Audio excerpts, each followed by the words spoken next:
Hello guys, you're welcome back. Today we are going to learn how to draft and cut 6 pieces armor princess that's bustier, just like the one that I have here. This tutorial is beginners friendly and it is very detailed. So it's going to be divided into two: the drafting and cutting, then the sewing of the actual blouse.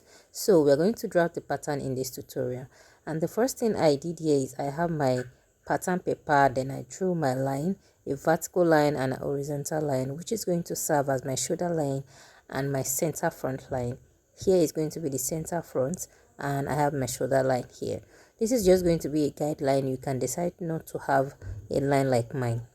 So then I'm going to take all my vertical measurements from this top, which includes my bust point, under bust line, waistline, and the top length. I'm going to mark all these points forward and I'm going to connect with a straight line, just like this one that I have here.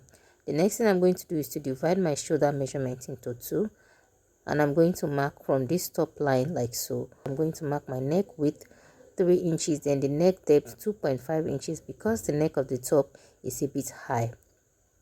Then I'm going to connect with a curve ruler to give me a round neckline. So what I'm doing here is just drafting a basic bodice. Then I'm going to connect the neck width back to the 1 inch for the shoulder slope. After that, now we are going to be creating the armhole line and the armhole curve. And we're also going to use this to get our chest line. From the shoulder slope, you come down by your armhole measurements or your chest line measurements. You do that by dividing your bust circumference by 6. Then you add 1.5 inches. I'll mark forward like so and connect with a straight line, just like I'm doing. After connecting like so, I'm going to take my shoulder measurement divided by 2 on this new line. Then I'm going to connect back to the shoulder slope, just like you see me doing. After this, now we are going to be creating the armhole curve itself. So to do this now, you take whatever you have here, you measure and divide into 2 equal half. From that point, you go in by 1/2 inch. Then you are going to connect back to the tip of the shoulder slope with a slant line like this. After that, you come to this chest line area and measure your bust circumference divided by 4. So after this, you connect back to the center of the line with a curve like so. So here are my shoulder line, chest line, bust point, under bust, and the waist.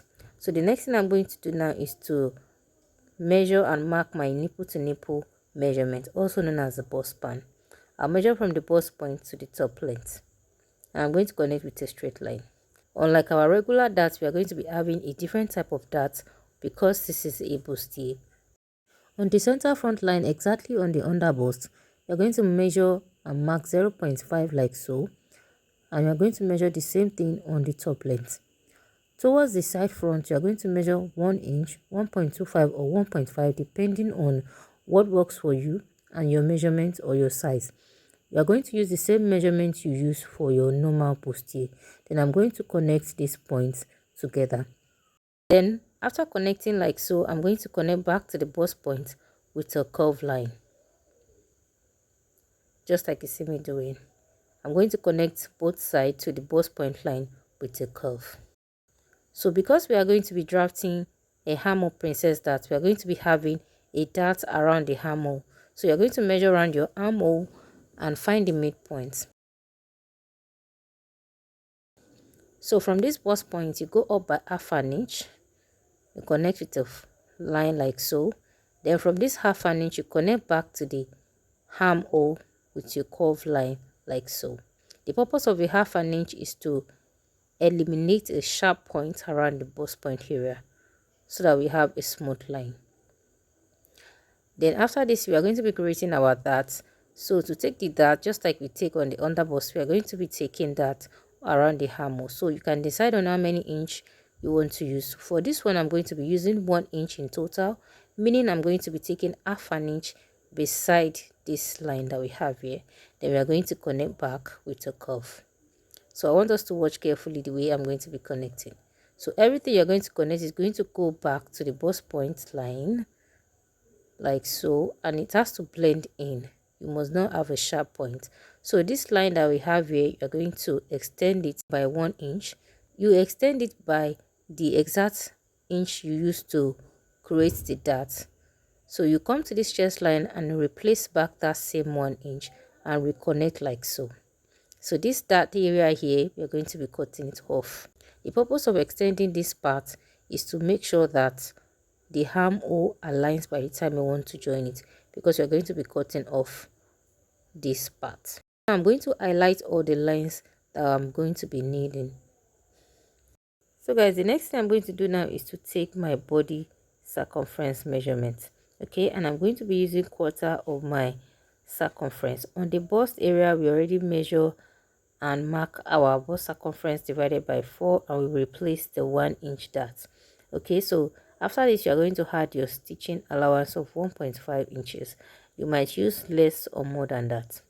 On the waistline, I'm going to take my waist divided by 4. I'm going to replace the darts that I have here. Measure whatever you have and replace it. Then I'm also going to add my stitching allowance. On the hip line, I'm going to repeat the same process.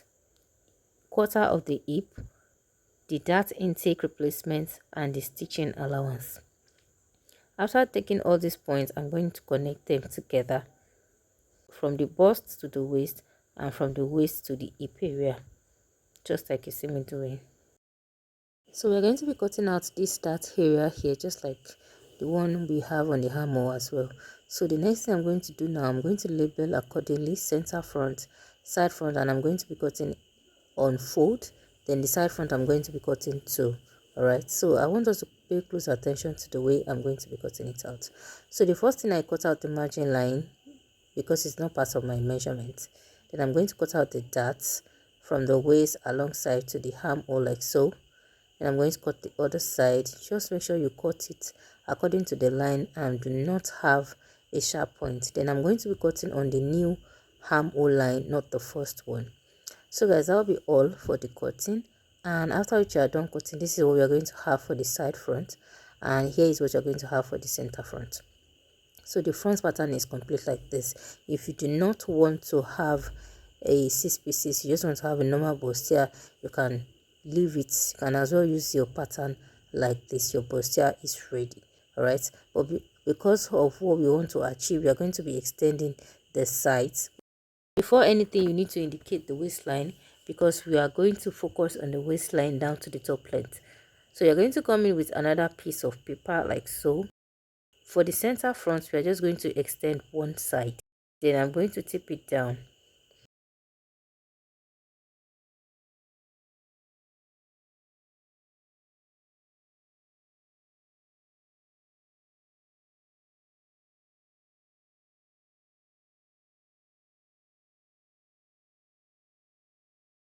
Then you're going to decide on how many inches you want to use to extend this down part. All right, I'm going to be using 3 inches. So from this center front line, I'm going to measure 3 inches, just like the way I'm doing that. I'm going to connect back to the waist. So your connection should not exceed the waist area. Then after connecting, you're going to have something like this. And I'm going to cut out exactly on this line like so. So when you get to the waistline, you just cut out the remaining excess. You should have something like this by the time you're done. All right, so for the center front, you're just going to extend one side. Unlike the center front, for the side, we are going to extend both sides, and I already had my piece of paper. So at the top length, I'm going to extend by 3 inches as well. Then also at the side, then I'm going to connect to the waistline. Do not forget, we need to connect to the waistline. You should not exit the waistline. Then I'm going to mark 3 inches on the other side as well. And whatever you use for one side is what you're going to use for the other side. Then you connect back to the waist. It might want to look somehow, but do not worry, just connect your lines. Then I'm going to connect this down part as well. So after by the time you're done cutting, you should have something exactly like the shape that you have. You should have something like this by the time you're done cutting. So I'm going to place the center front. Now if I should place the two together, you can see that it aligns. So that is what we are trying to achieve. This part we are still going to be trimming it off later to give us a round shape. That is after transferring to fabric. Now we are going to draft the back pattern. So to save our time, I already went ahead to draft a basic bodice block with a neckline 3 inches wide and 1 inch deep. Chest line, waistline, and the top length. So I'm going to highlight the waist area. Then I also took my waist dart. Then at center back, I did my back tightening 0.5 inward exactly on the waist area. I'm going to highlight the waistline and other parts that I'm going to be needing. Okay, so on this waist area now, we're going to be cutting off this waist dart and the center back tightening. Unlike the front, we are just going to connect from the shoulder down to the chest line, because we do not have a bust at the back and we are not going to be having that same shape at the back. So we are just going to connect to our shoulder like so. Find the midpoint of your shoulder slope and connect to the chest line.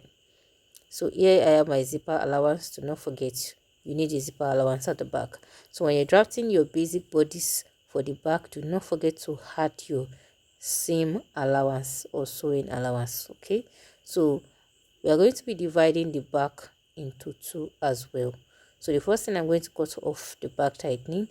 Then I'm going to separate the center back and the side back.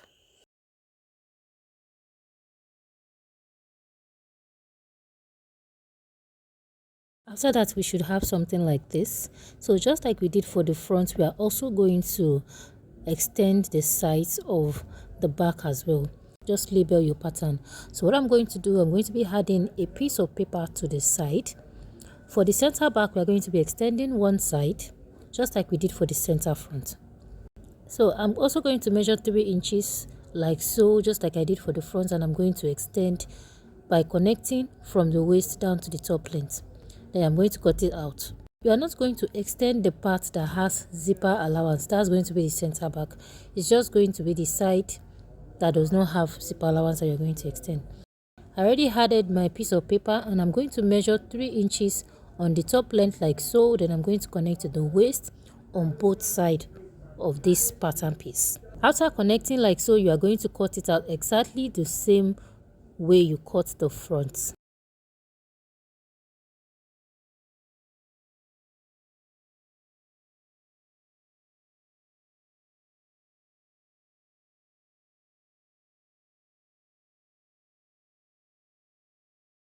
So after which you are done cutting, you should have something like this, and with this we are done with the pattern drafting.